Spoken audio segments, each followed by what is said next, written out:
Greetings, Temple Beth Shalom. Rabbi Boxt here with Torah portion of the week, Parashat Hashavua. This week we are still in the book of Numbers. We are in Parashat B'haalot'cha, which is chapter 8, verse 1 through chapter 12 through 16, verse 16. And a little bit of an outline first. We have the final ritual preparations, lighting the lamps of the lampstand, purifying, consecrating, and appointing the Levites, celebrating the Passover offering, and adding a second Passover a month later for those who were unable to observe the Passover when it happened. This is often referred to as Passover Sheni. Then we have the second part, which is the Israelites' travel protocol, how they're supposed to travel, how they're supposed to leave Sinai, inviting Moses' father-in-law to accompany Israel, and then beginning the journey with the ark. And then the last part is the part I want to focus on for this particular session, is the Israelite challenges to Moses and God. So first of all, you have the Israelites complaining about pretty much everything. They crave meat. They want to have meat like they had back in the land of Egypt. And then you have Miriam and Aaron criticizing Moses for the woman that he married, the Cushite woman. So we're gonna go all the way to chapter 11 for where that section begins, and we're gonna look at what are the Israelites complaining about. Well, so first of all, the people are complaining because they had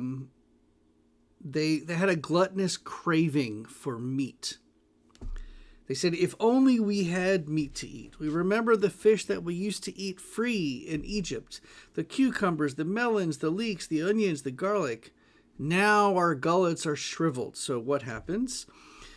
God sends down so much meat that it is as if they had meat coming out of their pores. What is the message there? Be happy with what you have. Complain a little, but don't complain too much. And then we have the section which I find to be the most interesting part of this Torah portion.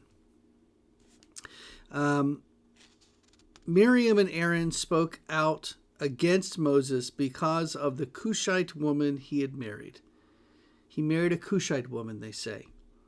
They then continue, has God spoken only through Moses? Has God not spoken through us as well? Well, Adonai, of course, heard what they were saying.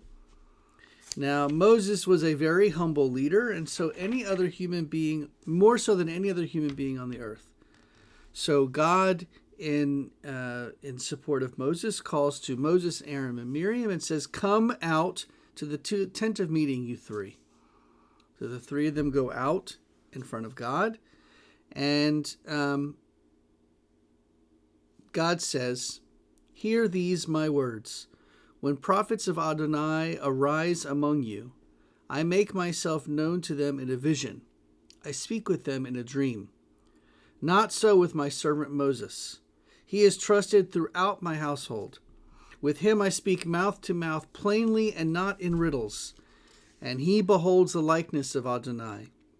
How then do you not shrink from speaking against my servant Moses?